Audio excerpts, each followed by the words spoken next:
Assalamualaikum warahmatullahi wabarakatuh. Alhamdulillahirrabbilalamin. Anak-anakku, bertemu kembali bersama Bu Alaina dalam mata pelajaran pendidikan agama Islam. Kita akan melanjutkan pada materi berikutnya, yaitu mengenai pelaksanaan sujud sahwi.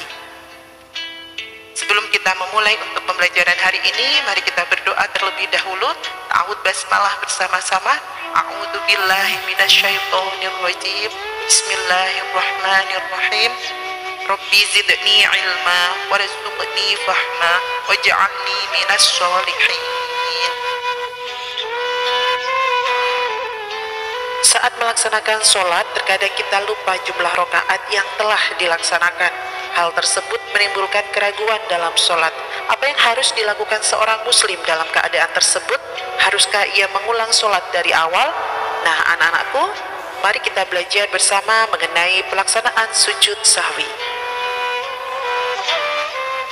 Anak-anakku, untuk materi sujud sahwi ini yang akan kalian pelajari yaitu 1. Pengertian sujud sahwi, kemudian dasar hukum pelaksanaan sujud sahwi, sebab-sebab sujud sahwi, tata cara sujud sahwi, dan hikmah melaksanakan sujud sahwi.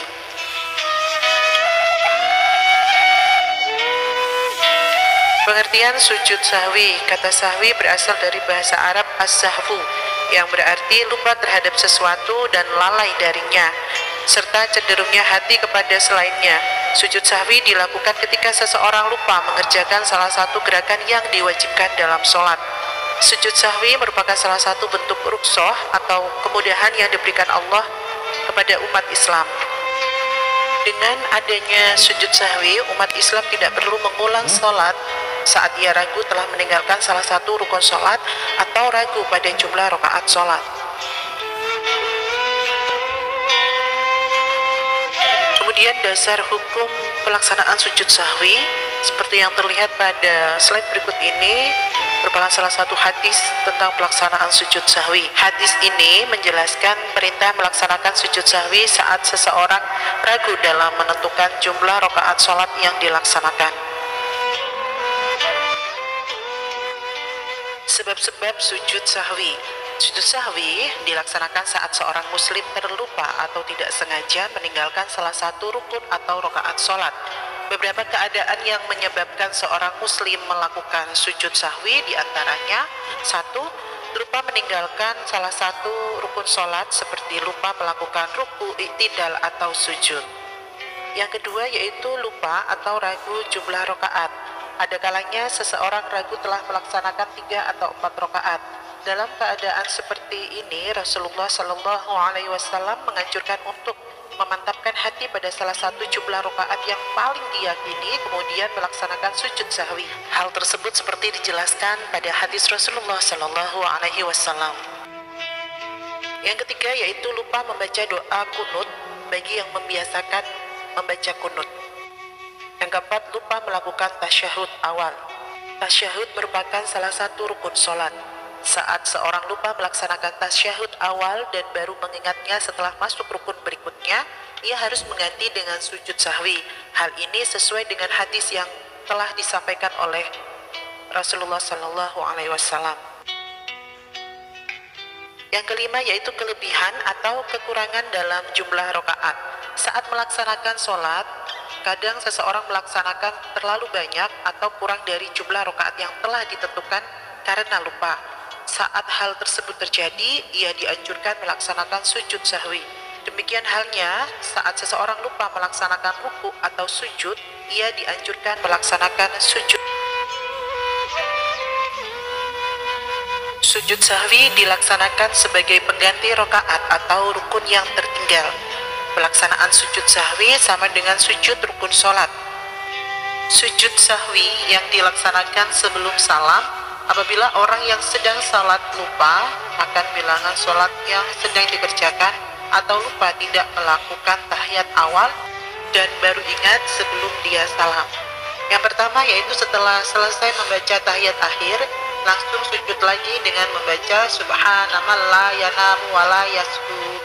Artinya maha suci Allah yang tidak tidur dan lupa. Kemudian yang kedua, bangun dari sujud disertai dengan mengucapkan takbir. Yang ketiga, kemudian duduk sebentar lalu takbir dan dilanjutkan sujud lagi dengan doa yang sama dengan sujud pertama. Kemudian yang keempat, duduk kembali dan diakhiri dengan salam. Jadi sujud sahwi dilaksanakan sebanyak 2 kali sujud dengan duduk di antara 2 sujud sebagaimana sujud dalam sholat. Sujud sahwi dapat dilakukan di dalam atau di luar sholat.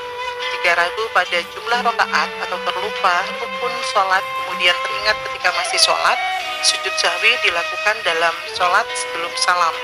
Dalam sholat berjamaah, makmum bersujud sesuai sujud imam. Jika ternyata imam lupa melaksanakan sujud sahwi sebelum salam, menurut sebagian ulama, sujud sahwi dapat dilaksanakan sesudah salam dengan catatan jedanya tidak terlalu lama. Sedangkan mengenai bacaan sujud sahwi, para ulama berbeda pendapat tentang bacaan sujud sahwi karena tidak ada keterangan langsung dari Nabi Muhammad, sebagaimana ulama menyatakan bahwa bacaan sujud sahwi sama seperti bacaan sujud dalam sholat, dan sebagian ulama berpendapat bacaan sujud sahwi dengan bacaan subhanaman la yanamu wa la yashu. Sujud sahwi dapat dilaksanakan baik saat melaksanakan sholat munfarid atau sendirian maupun saat melaksanakan sholat berjamaah. Saat melaksanakan sholat sendirian dan lupa, sujud sahwi dilaksanakan sebelum salam. Ada kalanya dalam sholat berjamaah, imam dan makmum terlupa jumlah rakaat, kemudian mengingatnya sesaat sebelum salam. Dalam keadaan seperti ini, imam harus melaksanakan sujud sahwi dan makmum harus mengikuti. Kemudian saat sholat berjamaah dan imam tidak melaksanakan sujud sahwi, baik karena tidak menyadari bahwa ia salah maupun lupa bersujud sahwi, makmum tidak boleh melaksanakan sujud sahwi sendirian. Makmum harus tetap mengikuti imam. Setelah salam, barulah makmum mengingatkan imam bahwa ia telah melupakan sesuatu dan harus bersujud sahwi. Jika imam menyadari kesalahannya dan bersujud sahwi, makmum mengikuti imam melaksanakan sujud sahwi.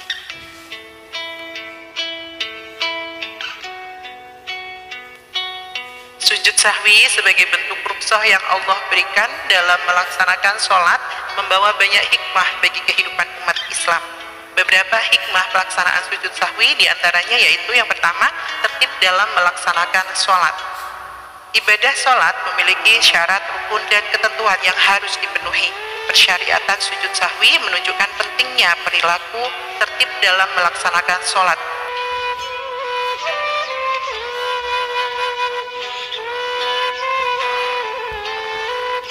Dengan berperilaku tertib saat melaksanakan sholat, seorang muslim akan terbiasa berperilaku tertib dalam segala aktivitas.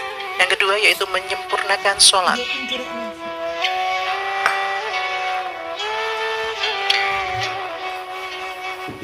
Yang ketiga yaitu menyadari kelemahan dan kekurangan diri.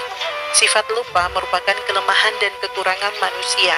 Ketika mengerjakan sholat dan lupa gerakan atau rakaat sholat, kemudian mengerjakan sujud sahwi, seorang muslim menyadari akan kekurangan yang dimilikinya.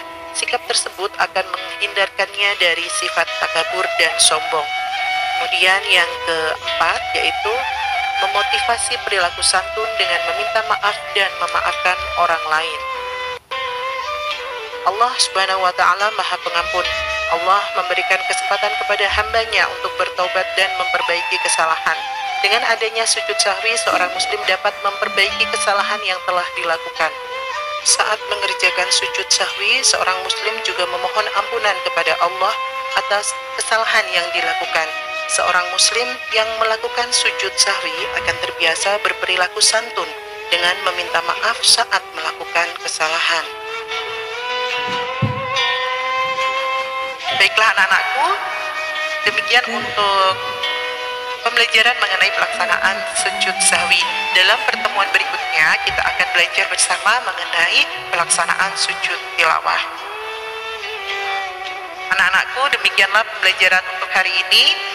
Maka kita tutup pembelajaran hari ini dengan membaca doa kafaratul majelis, ta'awudz basmalah bersama-sama. A'udzubillahi minasyaitonirrajim. Bismillahirrahmanirrahim. Subhanakallahumma wa bihamdika asyhadu an la ilaha illa anta astaghfiruka wa atubu ilaik. Anak-anakku, tetap jaga kesehatan, tetap belajar di rumah dengan baik, makan makanan yang bergizi, kemudian berolahraga dan istirahat yang cukup, tetap patuhi protokol kesehatan yang sudah dianjurkan oleh pemerintah, dan jangan lupa untuk memakai masker. Demikian akhir kata, Assalamualaikum warahmatullahi wabarakatuh.